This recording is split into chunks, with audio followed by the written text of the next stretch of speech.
سے صلح کر لو لوگوں، اللہ سے صلح کر لو لوگوں، اللہ سے صلح کر لو، توبہ کرو، خدا کے قریب ہو جاؤ۔ کتنے بھی پاپی ہو اگر توبہ کرو گے تو معاف کر دیے جائیں گے، کتنے بھی بڑے مجرم ہو اگر توبہ کرو گے تو معاف کر دیے جاؤ گے۔ ارے جب وہ مشرکین کو توبہ کے بعد بخش دیتا ہے، کلمہ پڑھنے کے بعد بخش دیتا ہے، کافر کلمہ پڑھ کے مسلمان ہو جائے وہ بخش دیتا ہے، اگر تم توبہ کرو گے تو بخش دیے جاؤ گے۔ تیور یہ تھا کہ کہتے کہتے آواز نکلی، اگر آج کے دن حبیب سود خور بھی توبہ کر لے تو اللہ اس کے پاپ نہیں دیکھے گا، اللہ اس کو بھی بخش دے گا۔ کہتے ہیں کہ وہ محفل کے کنارے کھڑے تھے، وہ قریب آئے، کہا حضرت ایک بار یہ جملہ اور کہہ دے، کہا آج کی تاریخ میں اگر حبیب سود خور بھی سچی توبہ کر لے اللہ اس کو بھی معاف کر دے گا۔ پھر اس کے بعد ایک قریب آ کر کہتے ہیں حضور ایک مرتبہ یہ جملہ اور کہہ دے کہ اللہ اکبر۔ حسن بصری نے کہا اگر آج کی تاریخ میں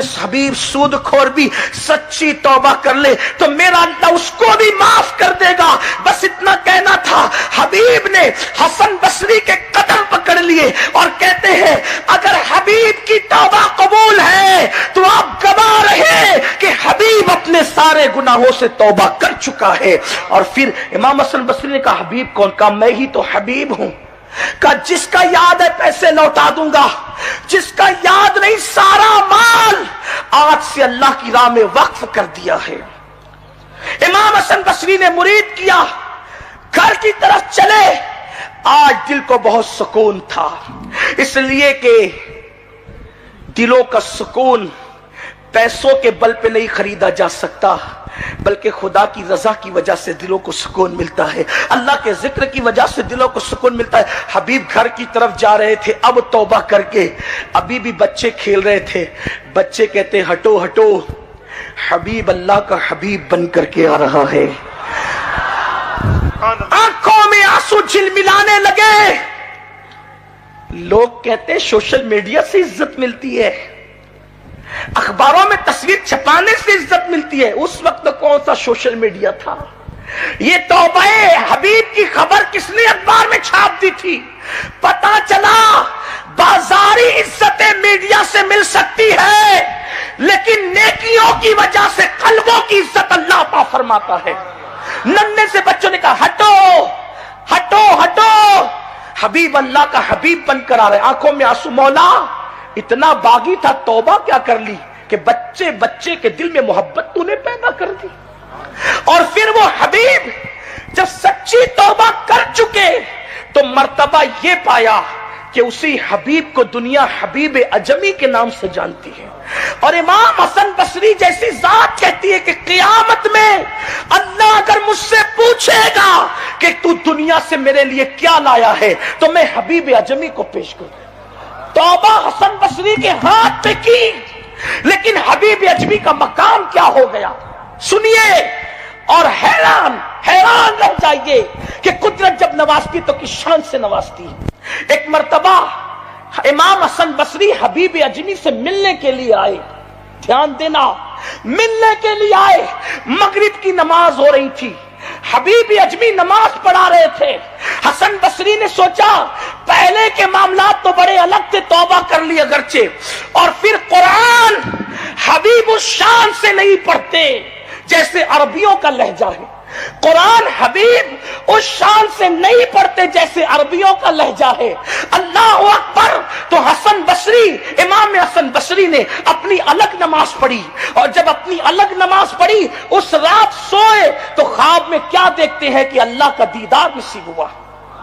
امام حسن بصری نے اللہ کو خواب میں دیکھا، بہت سی باتیں کی تو کہنے لگی اللہ اب تو تمنا بس ایک ہی ہے کہ تو راضی ہو جائے، میں تجھے راضی کرنا چاہتا ہوں اور تیری رضا چاہتا ہوں۔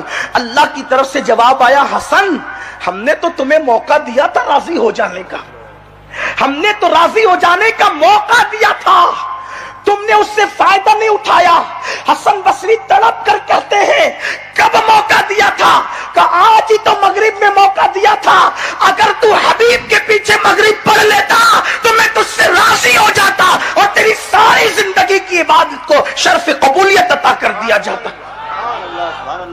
عرض کیا مولا وہ تو اس شان سے نہیں پڑھتا جیسے عربوں کا لہجہ ہے، تو جواب ملا اور اپنی زبان سوار کراتے ہیں اور حبیب اپنا سورا ہوا دل لے کر کے آتا ہے.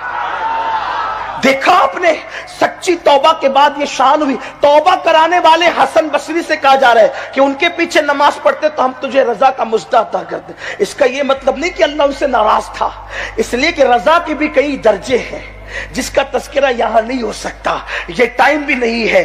تو یاد رکھنا. پھر اتنے متقی ہوئے حسن بصری، اتنے متقی ہوئے حبیب اجمی کہ اللہ اکبر، ایک کنیز 25 سال تک گھر میں رہی. اس کو کہتے ہیں ذرا بیٹا فلاں کنیز کو بلانا، تو ہنس کے کہتی وہ میں ہی تو ہوں، آپ مجھے پہچانتے نہیں؟ 25 سال سے آپ کے گھر میں مجھے پہچانتے نہیں. فرمایا اللہ کی عزت کی قسم میں نے تجھے کبھی نظر بھر کے دیکھا بھی نہیں.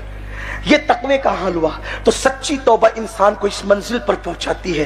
آؤ آج سے پہلے اگر کچھ بھی ہوا ہو توبہ کر لیں. توبہ کا دروازہ کھلا ہے. اللہ سے صلح کر لیں. وہ صلح کرنے کے لیے تیار ہے. بلکہ میرے آقا کی حدیث تو یہاں تک ہے، شام کو قدرت والے ہاتھ اللہ پھیلا کر کے کہتا ہے دن بھر کے پاپی آ توبہ کر تاکہ میں تیرے دن کے گناہ معاف کر دوں. رات کے آخری پیر میں قدرت کی رحمتیں ہاتھ پسار کر کہتی آ جا میری رحمت کے اندر، چادر رحمت میں آ جاؤ. رات کے پاپیوں، رات کے آخری حصے میں توبہ کر لو، ہم تمہیں معاف کر دیں گے. لیکن اتنی توبہ کی دعوت قدرت کی طرف سے دی جاتی ہے، ہم سب کی دعوت پہ لبیک کہتے ہیں، رب کی دعوت پہ لبیک نہیں کہتے. لیکن جس دن موت کی یہ لٹکتی ہوئی تلوار روح اور جسم کے رشتے کو ختم کر دے گی، پھر توبہ کا دروازہ بند ہو جائے گا. سورج مغرب سے جب نکلے گا تب نکلے گا، تب تو دروازہ سب کے لیے بند ہوگا. لیکن جب موت آتی ہے تو بھی دروازہ بند ہو جاتا ہے. مرنے کے بعد اب کسی کی توبہ معتبر نہیں ہے، اور موت کا کوئی بھروسہ نہیں. کب موت آئی نہیں کہہ سکتے، اس لیے توبہ کرتے رہو، بار بار کرتے رہو. لیکن ایک میرے عزیزو، آج میں اپنے جوان بچوں سے مخاطب ہوں. میں آپ کو حالات کی طرف لے آنا چاہتا ہوں. تم اپنے موبائل کھول کر رات بھر انٹرنیٹ دیکھتے ہو. تم آج اپنے گھروں میں بیٹھ کر کے گیم کے لیے اپنے گھنٹوں قربان کرتے ہو. تمہیں پتا بھی ہے امت آج کس قسم پرسی سے گزر رہی ہے. تمہیں اندازہ بھی ہے میرے نبی پاک کی امت کے ساتھ کیا کیا منصوبے بنائے جا چکے. ایک بات یاد رکھنا، رسول مختار صلی اللہ علیہ وسلم نے فرمایا من لم یہتم بامرنا فلیس منا. جس نے صبح اس حالت میں کیا کہ میری امت کی فکر نہیں کیا، وہ میری امت میں سے نہیں ہے. میرے آقا فرماتے ہو میری امت میں سے نہیں ہے. مجھے بتاؤ اے نوجوانوں، تم پوری دنیا کو دیکھ رہے ہو، آج کیا کیا نہیں بنایا گیا ہمارے متعلق. کیا تمہیں یہ ہنگامے نہیں جھنجھوڑتے؟ آج فلسطین کے بچوں کی چیخیں تمہیں نہیں دہلاتی؟ ملک شام، عراق، یمن، افغان، برما، یہاں تو پھاڑی ہوئی اوجڑیاں ہیں انسانوں کی. کیا یہ ہولناک حادثے تمہیں نہیں بیدار کرتے؟ کس انداز سے تم آج مگن ہو اپنے گیموں میں اور اپنے فیشن میں؟ آج تک تمہاری دنیا بدلتی کیوں نہیں ہے؟ اسی لیے شاعر نے کہا تھا جگہ جگہ کے تھک چکے ہیں تمہیں یہ ہنگامے، نشاط لذت خواب گراں بدل ڈالو. نبی پاک کی امانت ہو تم، سوچ کیوں نہیں رہے تمہارے پڑوس میں کیا ہو رہا ہے؟ آج یہاں ہندوستان میں موجود کچھ سنتوں نے جو لباس اوڑا ہوا ہے سنتوں کا، یہ بھگوا آتنکیوں نے یہ تک اعلان کیا کہ ہم یہاں کے مسلمانوں کا قتل عام کریں گے، 20 لاکھ مسلمانوں کو ماریں گے، ملک شام بنا دیں گے، اس کو سیریا بنا دیں گے. یہ سب باتیں تو ہمارے کانوں سے گزر رہی ہیں نا. کیا کیا نہیں کیا جا رہا ہے. اور یہاں پر ہم دوہرا معیار بھی دیکھ رہے ہیں، حکومت کا بھی اور ڈپارٹمنٹ کا بھی. پولیس والا جاتا ہے تو اس کے کندھوں پر ہاتھ رکھ کر کے تھپ تھپایا جاتا ہے، یہ تو ہمارے آدمی ہیں، ہمارے آدمی ہیں. اب مجھے بتاؤ اے مسلمانوں، ان حالات میں کیا سونا تمہیں زیب دیتا ہے؟ کوئی چیز محفوظ نہیں رکھی گئی. چند دنوں پہلے یہ سلی ایپ، بلی ایپ نام سے جو عورتوں کا کاروبار چلانے کے لیے انٹرنیٹ پر مسلم عورتوں کی کردار کشی کی گئی. پتا ہے آپ کو؟ 18 سال، 19 سال، 20 سال، 21 سال کے نوجوان جنہوں نے ایپلیکیشن بنا کر کے ڈاؤن لوڈ بھی کروا دیا ہزاروں لوگوں سے. اس میں ہے کیا؟ نام چین مسلمان عورتوں کے ریٹ لگائے گئے ہیں. اس کا 1 لاکھ روپے، اس کے 50,000 روپے، اس کے 2 لاکھ روپے. عزت والی عورتیں ہیں اور صرف مسلمان عورتیں ہیں، یا وہ نیوز میڈیا سے جڑی ہوئی عورتیں ہیں، یا بڑے بزنس سے جڑی ہوئی ہیں، یا کسی بیوروکریٹ سے جڑی ہوئی عورتیں ہیں. ان عورتوں کی پوری لسٹ نکال کر کے ایپ بنایا گیا کہ ان کی ڈیل ہو. نیلامی کی جا رہی ہے. مجھے وہ بات امام غزالی کی یاد آتی ہے.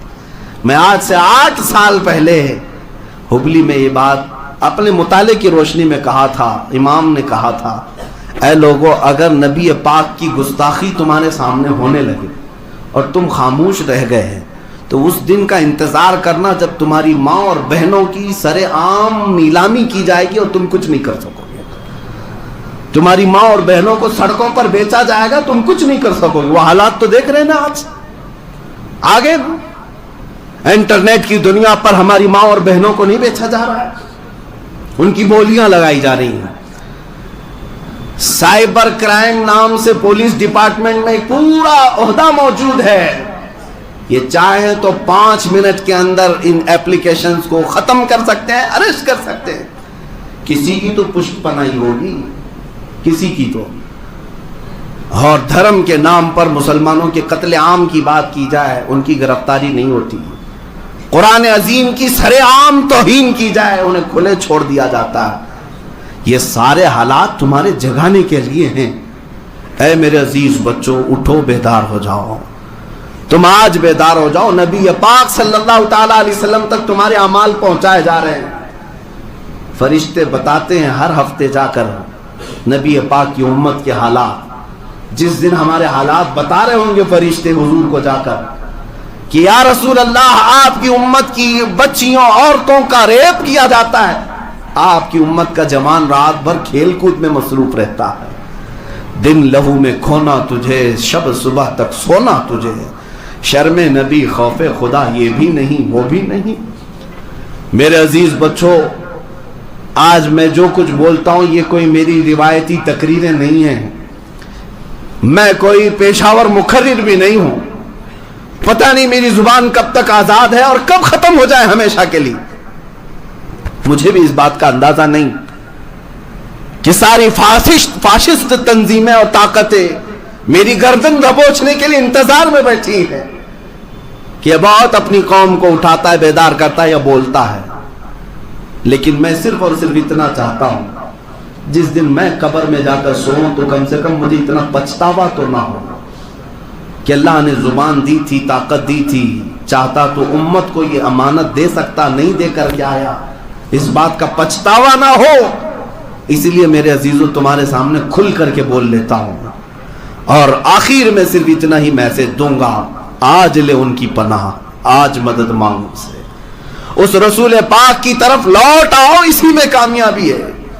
دنیا نے تمہیں بیوقوف بنا رکھا ہے، تمہیں پھٹی ہوئی جینز پہنا کر کے نچاتی اور کہتی ہے کہ تم فیشنیبل ہو. تمہیں چوٹیاں رکھوا دیا، تمہارے کانوں میں بالیاں پہنا دیا، تمہارے ہاتھوں میں بنگڑیاں پہنا دیا. اے نوجوان، تو بیوقوف بن رہا ہے. دنیا تجھے مرد سے ہجڑا بنا دی اور عورت تک بنا دیا، اور تم پھر بھی کھلے عام فیشن کے نام پر ناچ رہے ہو. تمہیں پتہ ہی نہیں یہ جنگل کے درندے بنانے پر تلے ہوئے ہیں. آپ نہیں دیکھتے مصر کی سرزمین عرب سرزمین ہے. ایک عالم دین نے آ کر کے کہا کہ یہاں پر ایک پارٹی چلتی ہے جس میں وائف سوائپنگ ہوتی ہے. مجھے پتہ ہی نہیں تھا یہ کیا ہے. وائف سوائپنگ کا مطلب یہ ہے کہ ہر آدمی اپنی عورت کے ساتھ پارٹی میں آئے گا، 10 جوڑے ہوں 20 جوڑے ہوں، لیکن وہاں پر اپنی اپنی کار کی چابی رکھ کر کے گھمائی جائے گی. جو جس کی چابی اٹھائے گا اس کی بیوی کو لے کر رات گزارے گا. اس کو وائف سوائپنگ کہتے ہیں. یہ فیشنیبل لوگوں کی پارٹیاں ہیں.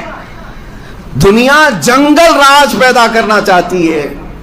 اٹلی کی سرزمین پر ایک نے کورٹ میں مقدمہ کیا کہ میری بہن مجھے پسند ہے، میں اسی کے ساتھ شادی کر کے رہنا چاہتا ہوں. اسے اجازت دی گئی.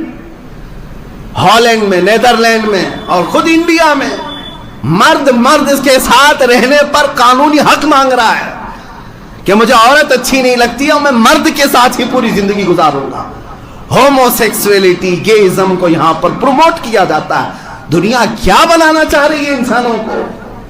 ارے جنگل کے درندے بھی جو ہے یہ کام نہیں کرتے جو انسانوں سے یہ سب کروانا چاہتے ہیں.